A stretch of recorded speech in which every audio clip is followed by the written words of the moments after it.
শুকর জবানের শুকর আদায় করি বলি আলহামদুলিল্লাহ। আল্লাহ রাব্বুল আলামিন আমাদেরকে এমন একটা জাতি হিসেবে সৃষ্টি করেছেন যে আমরা বিচ্ছিন্নভাবে থাকতে পারি না। গোটা মানব জাতির সাথে একত্রিত হয়ে আমাদেরকে থাকতে হয়। বিচ্ছিন্নভাবে থাকা আমাদেরকে আল্লাহ তাআলা নিষেধ করেছেন।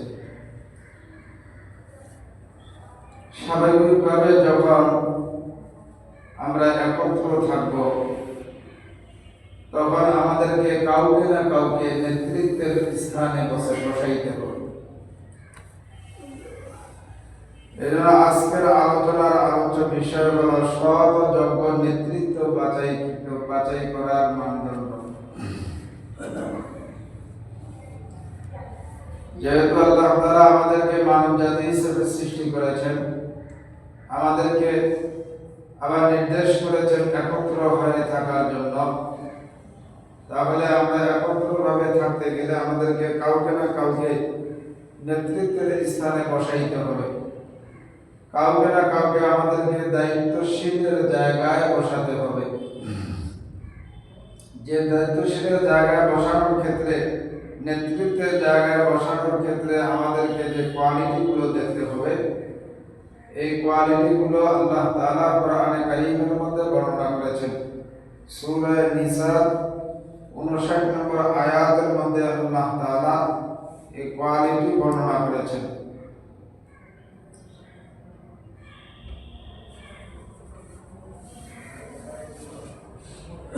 দায়িত্বশীল বা নেতৃত্ব বা নেতা বিহীনভাবে থাকা ইসলামের কোনোভাবেই সমর্থন করে না।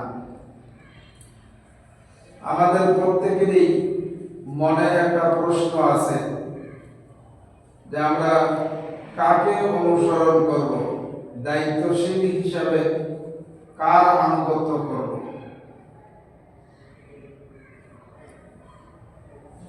এত এত দায়িত্বশীল, তো এই দায়িত্বশীলদের মধ্যে কাদেরকে আমরা বাছাই করে নিব, কার আনুগত্য করব। এই কার আনুগত্য করব, এই প্রশ্নের জবাব আল্লাহ তাআলা কোরআনে কারীমের মধ্যে বলেছেন, ইয়া আইয়ুহাল্লাযীনা আমানু আতিউল্লাহ ওয়া আতিউর রাসূল ওয়া উলিল আমরি মিনকুম। হে দুনিয়ার ঈমানদার বান্দা বান্দীরা, শোনো শোনো, তোমরা আনুগত্য করবে আমি আল্লাহ তাআলা। আতিউল্লাহ, আল্লাহ তাআলার আনুগত্য করো। 2 নাম্বার ওয়া আতিউর রাসূল, রাসূলের আনুগত্য করো। ওয়া উলিল আমরি মিনকুম, 3 নাম্বার তোমাদের মধ্যে যারা দায়িত্বশীল তাদের আনুগত্য করো। এই আয়াতের মধ্যে আল্লাহ তাআলা 3 ব্যক্তির আনুগত্য করার কথা বলেছেন। 3 জনের আনুগত্য করতে বলেছেন। প্রথম বলেছেন আল্লাহ, দ্বিতীয় আনুগত্য রাসূলের, তৃতীয় আনুগত্য তোমাদের মধ্যে দায়িত্বশীল যারা তাদের আনুগত্য করতে হবে। তবে এই 3 দায়িত্বশীলকে অনুকরণ করতে যে যদি তোমরা কোনো বিষয়ের জন্য কখনো যদি তোমরা একে অপরের প্রতি মতবিরোধ সৃষ্টি হয়, তাহলে তোমরা আল্লাহ রাসূলের দিকেই ফিরে যাইও। এটাই তোমাদের জন্য সত্যিকার অর্থে আল্লাহ উপর এবং শেষ বিচার দিনের উপরে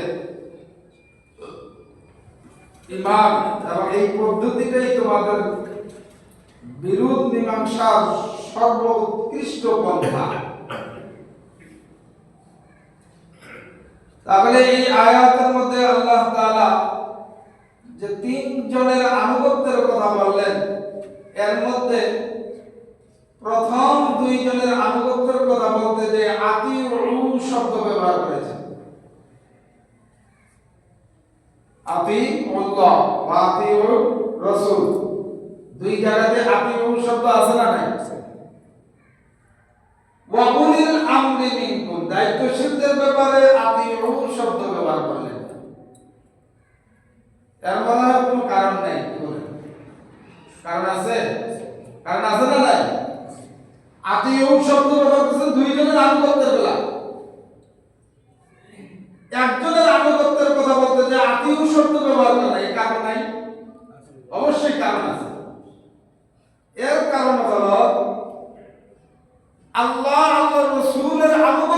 করতে যে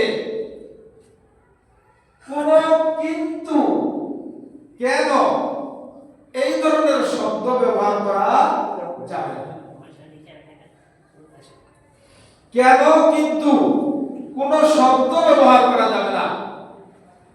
নিঃস্বার্থভাবে নিঃশব্দে আল্লাহ আল্লাহ রাসূলের নির্দেশ আমাদেরকে মানতে হবে। আল্লাহ তাআলার কথা, রাসূলের দিক নির্দেশনা অর্থাৎ কোরআন এবং সুন্নাহর মধ্যে যা আছে এটা আমাদেরকে মেনে নিতে হবে। মানতে চাইয়া কেন কিন্তু শব্দ ব্যবহার করা যাবে না। তৃতীয় নম্বর, ওয়াউলিল আমরি মিনকুম। আল্লাহ তাআলা বলেন ৩ নম্বরে তোমরা ওই ব্যক্তির অনুসরণ, ওই ব্যক্তির আনুগত্য করো যারা তোমাদের মধ্যে দায়িত্বশীলদের আনুগত্যের ব্যাপারে আল্লাহ তাআলা আতিউ শব্দ ব্যবহার করে নাই। এর মানে হলো তোমাদের মধ্যে যারা দায়িত্বশীল হবে এদের অনুগত্য করতে যে তোমরা অবশ্যই দেখবা যে তোমাদের এই দায়িত্বশীলরা আল্লাহ আল্লাহ রাসূলের আনুগত্য করে কিনা। দায়িত্বশীলের আনুগত্য করতে যে কেন কিন্তু এটা আপনাকে দেখতে হবে। ডাইরেক্ট সরাসরি আনুগত্য করা যাবে না। দায়িত্বশীলের কথা যদি আল্লাহ আল্লাহ রাসূলের কথার সাথে মিল হয়ে যায় তাহলেই দায়িত্বশীলকে অনুসরণ করা যাবে। দায়িত্বশীলের দিক নির্দেশনা, দায়িত্বশীল আপনাকে আমাকে যেদিকে নিয়ে যাবে, যেই রাস্তায় নিয়ে যাবে, যদি ওই রাস্তাটা আল্লাহ আল্লাহ রাসূলের দেখানো রাস্তার সাথে মিল থাকে তাহলে ওই রাস্তা অনুকরণ করা যাবে। দায়িত্বশীলের কথাবার্তা, দায়িত্বশীলের চালচলন, দায়িত্বশীলের নির্দেশ এগুলো যদি আল্লাহ আল্লাহ রাসূলের সাথে মিল পাওয়া না যায় তাহলে ওই দায়িত্বশীলকে অনুসরণ আনুগত্য করা যাবে না। এটাই আল্লাহ তাআলা বোঝাচ্ছেন আতিউ শব্দ দিয়ে।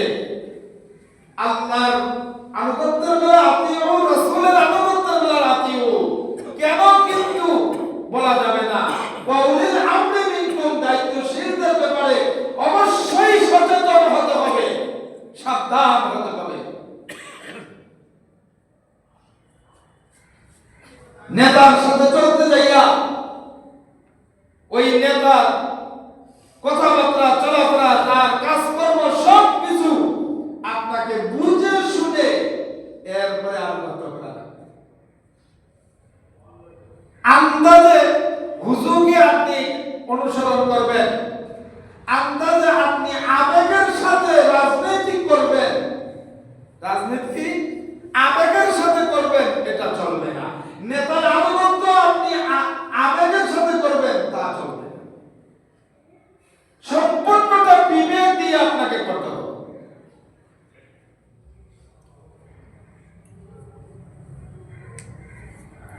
এই জন্য আমার ভাইরা এমন দায়িত্বশীলদের অধীনে থাকা বা নেতৃত্ব নির্ধারণ করে জীবনযাপন করা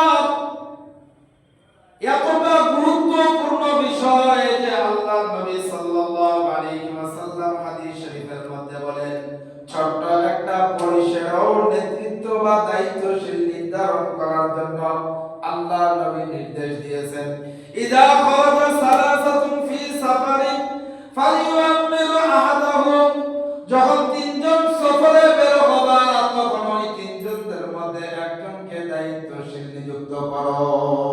এটা আল্লাহ রাসূলের নির্দেশ। এরপরে নেতৃত্বের জায়গাটা হচ্ছে একটা শক্তির জায়গা। নেতৃত্বের জায়গাটা একটা শক্তির জায়গা, যে শক্তির উপযুক্ত ব্যবহার করে আমরা আল্লাহর দ্বীনের সহযোগিতা করতে পারি। বিজয় করতে না পারলেও আমরা কিন্তু চেষ্টা করতে পারি, ভালো কাজগুলোকে প্রতিষ্ঠা করা সম্ভব হয়, মন্দ কাজগুলোকে দমন করা আপনার যদি নেতৃত্বের জায়গাটা আমরা আমাদের উপযুক্ত স্থানে যদি আমরা তৈরি করতে পারি।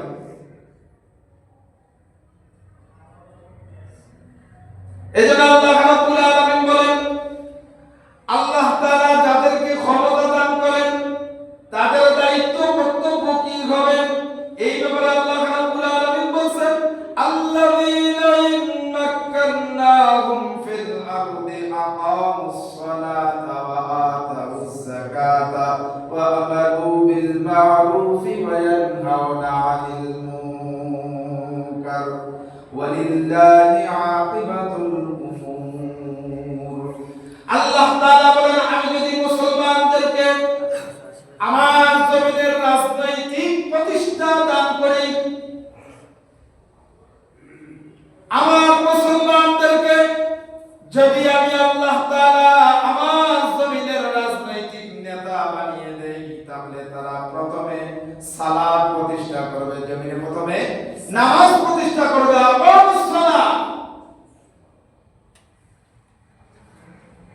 আল্লাহর জমিনে নেতৃত্বের স্থানে যারা বসবে,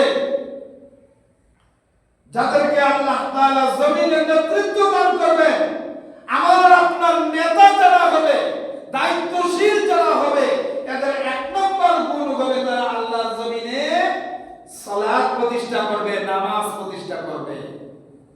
দুই নম্বর দায়িত্ব আতুজ যাকাত, যাকাত ভিত্তিক সমাজ প্রতিষ্ঠা করবে। তিন নম্বর দায়িত্ব মা'মুরু বিল মা'রুফ, তারা সৎ কাজের আদেশ করবে, ওয়া নাহিল মুনকার, অসৎ কাজের নিষেধ করবে।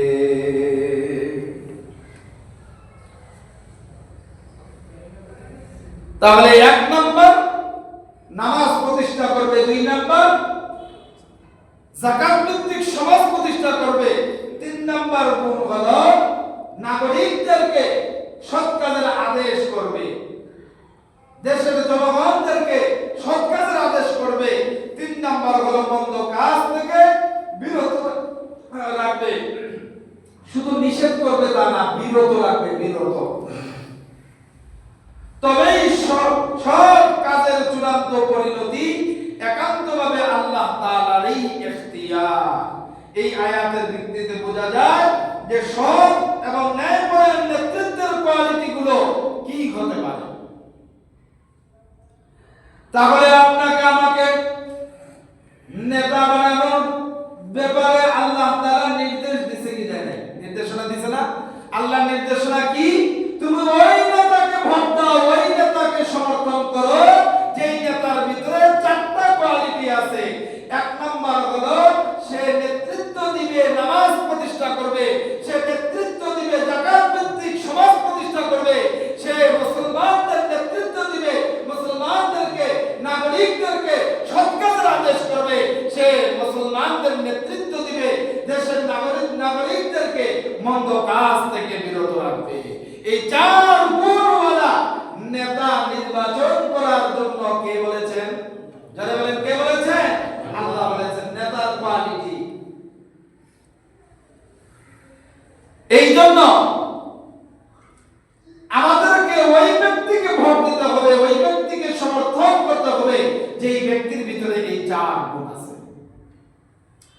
আর এই চার গুণ যদি কোনো ব্যক্তির ভিতরে না থাকে তাহলে তাকে নেতৃত্বের স্থানে বসানো যাবে না। কারণ হলো সঠিক নেতৃত্ব ভালো খাওয়া, ভালো থাকার জন্য শুধু জরুরি নয়। সঠিক নেতৃত্ব এটা শুধু ভালো খাবো, ভালো পড়বো, ভালো চলবো এই জন্য জরুরি না। আমাদেরকে ভালো রাখবেন আল্লাহ রাব্বুল আলামিন। ভালো খাওয়া, ভালো রাখার মালিক হচ্ছেন আল্লাহ। ভালো রাখা, ভালো খাওয়ার মালিক কে? যারা বলেন কে? সুস্থতার মালিক কে? সব কিছুর মালিক হচ্ছেন আল্লাহ। কোন নেতা ভালো রাখতে পারে না, কোন নেতা ভালো খাওয়াতেও পারে না। ভালো রাখতে পারেন, ভালো খাওয়াতে পারেন, তিনি হচ্ছেন আমাদের আল্লাহ। যেহেতু ক্ষমতা একটা শক্তি, এই শক্তির উপযুক্ত ব্যবহারটাকে নিশ্চিত করার জন্য সঠিক ব্যক্তিদেরকে ক্ষমতায় বসানোটা আপনারা আমার জন্য জরুরি। যেহেতু নেতৃত্ব এবং ক্ষমতা এটা একটা শক্তির জায়গা, এইটাকে আপনাকে আমাকে ভালো কাজে লাগিয়ে দিতে হবে, ভালো কাজে লাগিয়ে দিতে হবে। এর মাধ্যমে যেখানে অনিয়ম, এই অনিয়মকে দূর করতে হবে। যেখানে শৃঙ্খলা নেই সেখানে শৃঙ্খলা আনতে হবে। যেখানে জুলুম হচ্ছে সেখানে জুলুম প্রতিরোধ করতে হবে। যেখানে মানুষের অধিকার হরণ করা হচ্ছে সেখানে মানুষের অধিকার আদায় করতে হবে। এই জন্যই ক্ষমতার মধ্যে বসানো, নেতৃত্বের জায়গায় একজন সৎ এবং যোগ্য ব্যক্তিকে বসানো। আর সৎ এবং যোগ্য ব্যক্তির কোয়ালিটি আল্লাহ তাআলা চারটা বর্ণনা করেছেন। সৎ এবং যোগ্য ব্যক্তির কোয়ালিটি চারটা। এক নাম্বার, সে নামাজ প্রতিষ্ঠা করবে। দুই নম্বর, সে যাকাত ভিত্তিক সমাজ প্রতিষ্ঠা করবে। তিন নাম্বার, দেশের নাগরিকদেরকে সৎ কাজের আদেশ দিবে, অসৎ কাজের নিষেধ করবে। এই চারটা কোয়ালিটি। তারপরে হলো আপনি যাকে নেতা বানিয়েছেন, আপনি যার নেতৃত্বে চলে, যাকে আপনি ক্ষমতার মস্তকে বসিয়েছেন, ওই ব্যক্তি যখন আপনার এলাকায় কোন স্কুল, কোন মাদ্রাসা বা কোন প্রতিষ্ঠান উদ্বোধন করার জন্য আসবে, মসজিদের আযান হয়ে গেলে ওই নেতা সাথে সাথে মসজিদে যাবে এবং সকলকে নির্দেশ দিবে, চলো সকলে মিলে নামাজ পড়তে যাও। এই নির্দেশ প্রদান। কিন্তু দুঃখ এবং পরিতাপের বিষয় হলো আজকে দেশের বাস্তব চিত্র, নেতা নামাজ পড়ে না, তার দলের কর্মীরাও নামাজ পড়ে না। নেতাও নামাজের ধার ধারে না, কর্মীরাও নামাজের ধার। এর কারণ হলো আমরা আবেগে চলছি, বিবেক দিয়ে চলি না। আবেগে আপনি আমি নেতৃত্ব স্থানে এমন ব্যক্তিকে বসিয়েছি, সেই ব্যক্তিও বেনামাজি, তার কর্মীও বেনামাজি। এই জন্য এবার আপনারা আমার একটা সুযোগ এসেছে, এই সুযোগটাকে অবশ্যই কাজে লাগাতে হবে। ইতিপূর্বে আপনি আমি যেমন ভাবে আবেগে কাজ করেছি, আবেগকে এবার মাথা থেকে বের করে দিয়ে বিবেক দিয়ে আপনাকে আমাকে কাজ করা লাগবে। বিবেক দিয়ে কাজ করে এমন নেতৃত্বকে বসাতে হবে, এমন নেতাকে বসাতে হবে যেই নেতার ভিতরে চারটা গুণ পাওয়া যাবে। যেই নেতা নিজে নামাজ পড়বে এবং কর্মীদেরকে নামাজের নির্দেশ দিবে, নাগরিকদেরকে নামাজের নির্দেশ দিবে। যেই নেতা নিজেও যাকাত ভিত্তিক সমাজ প্রতিষ্ঠা করবে, কর্মীদেরকেও যাকাত দেওয়ার জন্য নির্দেশ করবে, নাগরিকদেরকেও যাকাত দেওয়ার জন্য নির্দেশ করবে। যেই নেতা নিজেও সৎ কাজের আদেশ করবে, কর্মীদেরকেও সৎ কাজের আদেশ করার জন্য বলবে। যে নেতা নিজেও অন্যায় বিচার থেকে বিরত থাকবে, দেশের নাগরিকদেরকেও অন্যায় থেকে বিরত থাকার নির্দেশ দিবে। এরকম নেতা যদি আপনি আমি আপনারা আমার নেতৃত্বের স্থানে বসাতে পারি, তাহলে কি লাভ হবে? যেখানে অনিয়ম দেখা দেবে ওখানে অনিয়ম দূর করা সম্ভব হবে। যেখানে শৃঙ্খলা নাই ওখানে শৃঙ্খলা আনা সম্ভব হবে। যেখানে জুলুম হচ্ছে ওখানে জুলুম দূর করা সম্ভব হবে। যেখানে মানুষের অধিকার হরণ করা হচ্ছে ওই জায়গায় মানুষের অধিকার বাস্তবায়ন করা যাবে। মানুষের অধিকার আদায় করা, এটা এমনি এমনি আদায় করা যাবে না। আপনি ব্যক্তির সমাজ রাষ্ট্র সর্বত্রে যদি মানুষের সঠিক অধিকার আদায় করতে চান, তাহলে অবশ্যই ওই রকম ব্যক্তিকেই নেতৃত্বের স্থানে বসাইতে হবে, যেই রকম ব্যক্তিকে আল্লাহ রাব্বুল আলামিন বলেছেন। এই জন্য আমার ভাইরা, এই স্বাধীনতার পর থেকে নিয়ে এই দেশে যাদেরকে নেতৃত্বে আমরা বসিয়েছি, অনিয়ম দূর করার কথা ছিল, কিন্তু সেখানে তারা নিজেরাই অনিয়ম তৈরি করে বসে।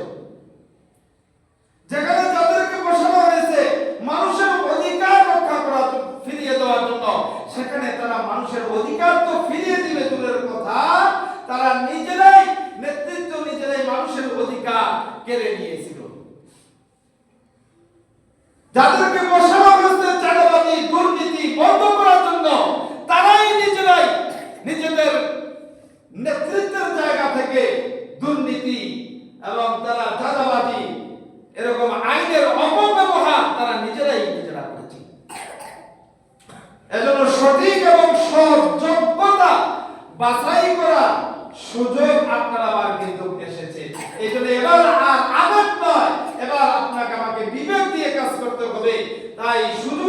কাজে লাগানোর জন্য আমাদের দায়িত্বশীল ব্যক্তিদেরকে এমন জায়গায় আপনাকে আমাকে বসাতে হবে যাতে করে ওই দায়িত্বশীলের ভিতরে নীতি নৈতিকতা যেন থাকে।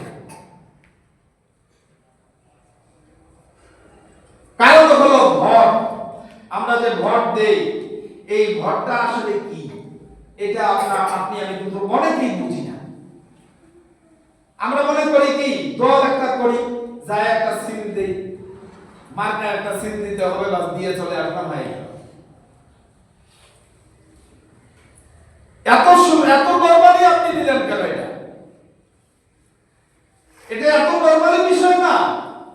এটার জন্য জবাবদিহি আপনাকে করতে হবে। দুনিয়ায় জবাবদিহি, আপনি যদি বেঁচেও যান, আখিরাতে আল্লাহ আদালতে কিবরিয়ায় আল্লাহর আদালতের সামনে যখন দাঁড়াবেন, তখন এর পুঙ্খানুপুঙ্খানু জবাব আপনাকে দিতে হবে। কেন দিতে হবে? কারণ আপনার ভোটটা হচ্ছে সাক্ষ্য। আপনি একজনকে সাক্ষ্য প্রদান করলেন, একজনকে সমর্থন দিলেন, পরামর্শ দিলেন, সহযোগিতা করলেন। ভোট মানে হলো চারটি অর্থের সমন্বয়ে ভোট।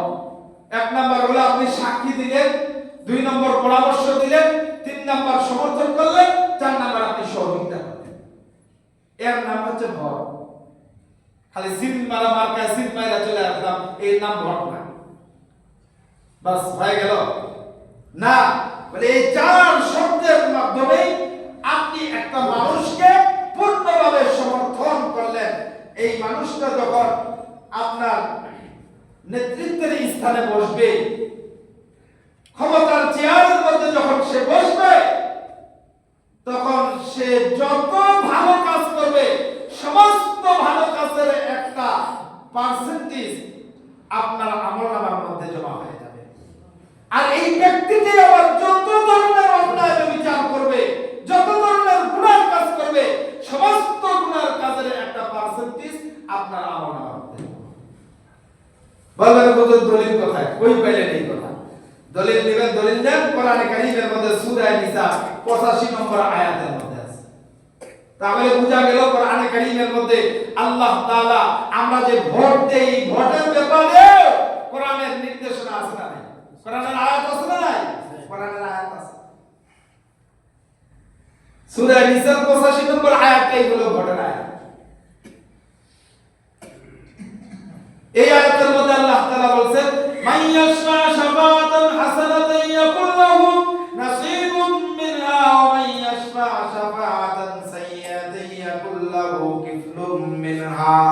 আল্লাহ তাআলা বলেন, তুমি যে নেতৃত্ব বাছাই করলা, নেতা বাছাই করলা, নেতা বাছাই করতে যাইয়া ওই ব্যক্তিকে যদি তুমি নেতা বাছাই করো, যেই ব্যক্তিকে নেতা বাছাই করার জন্য ওই ব্যক্তি নেতা হওয়ার পরে ক্ষমতার চেয়ারের মধ্যে বসার পরে সে দেশের জন্য ব্যক্তি, পরিবার, রাষ্ট্রীয়ভাবে, সামাজিকভাবে যত আমল করবে, যত ভালো কাজ করবে, সমস্ত ভালো কাজের একটা পার্সেন্টেজ তোমার আমলনামার মধ্যে আমি আল্লাহ তাআলা দিয়ে দেব।